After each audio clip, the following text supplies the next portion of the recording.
Brutus' sake I am beholding you. What does he say, Brutus? He says for Brutus' sake, he finds himself beholding to us all. To your best, he speaks no harm of Brutus here. This Caesar was a tyrant. Nay, that's certain. We are blessed that Rome is rid of him. Peace. Let's hear what Antony can say of him. You gentle Romans. Peace, Peace, ho. Let us hear him. Friends, Romans, and countrymen, lend me your ears. I come to bury Caesar, not to praise him. The evil that men do lives after them. So let it be with Caesar, as the noble Brutus hath told you that Caesar was ambitious. If it were so, it was a grievous fault.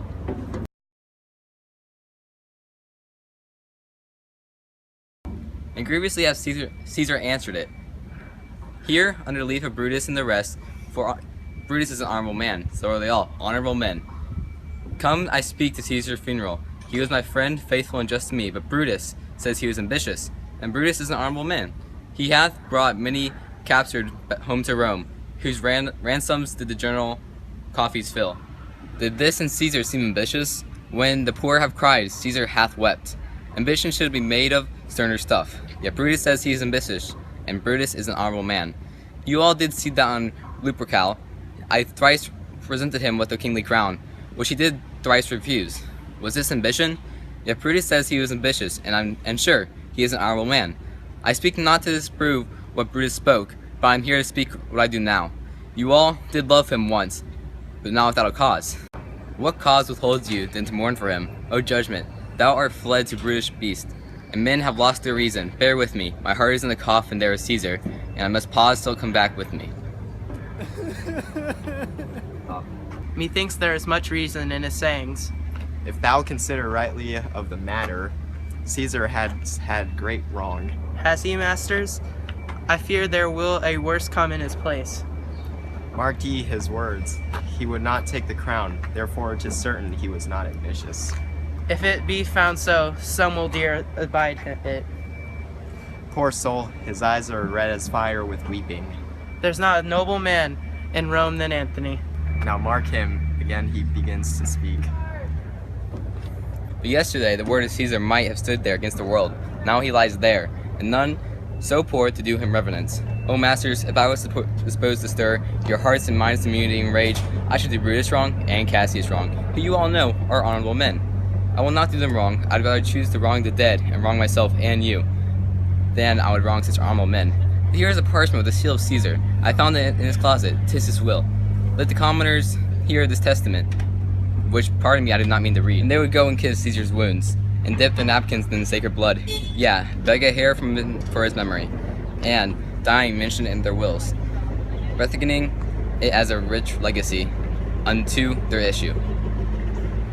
Well, here the will. Read it, Mark Antony. The will. We will hear Caesar's will. Have patience, gentle friends. I must not read it. It is not meant you know how Caesar loved you. You are not wood, you are not stones, but men. And being men, bearing the will of Caesar, it will inflame you. It will make you mad. 'Tis good you now that you do not know you are his hairs. For if you should, oh, what would come of it? Read the will. We'll hear it, Antony. You shall read us a will, Caesar's will. Will you be patient? Will you stay a while? I have our earshot to tell you of it. I fear that I wronged honorable men, whose daggers have stabbed Caesar. I do fear for it.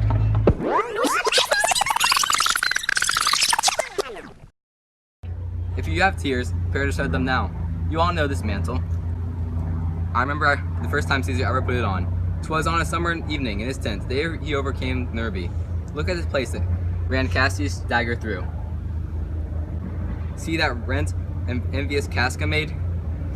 Through this the well-beloved Brutus stabbed, and as he plucked the cursed steel away, mark of how blood Caesar followed it, as rushing out of doors to be resolved. If Brutus so unkindly knocked, or no, for Brutus, as you know, was Caesar's angel. Judge, oh you gods, how dearly Caesar loved him. That was the most unkindest cut of them all, for when noble Caesar saw him stab, ingratitude, more strong than traitor's arms, quite vanquished him. Then the burst is a mighty heart. And the mantle muffling his face, even at the base of Pompey's statue, which all the ran blood, great Caesar fell. Oh, what a fall there was, my countrymen. Then I and you, and all of us fell down, whilst bloody treason flourished over us. Oh, now you weep, and I perceive you feel. The dents of pity, the graces drops, the kind souls, what weep you when you look but behold? Our Caesar veteran wounded. But you here. Here is himself, married as you can see with traitors.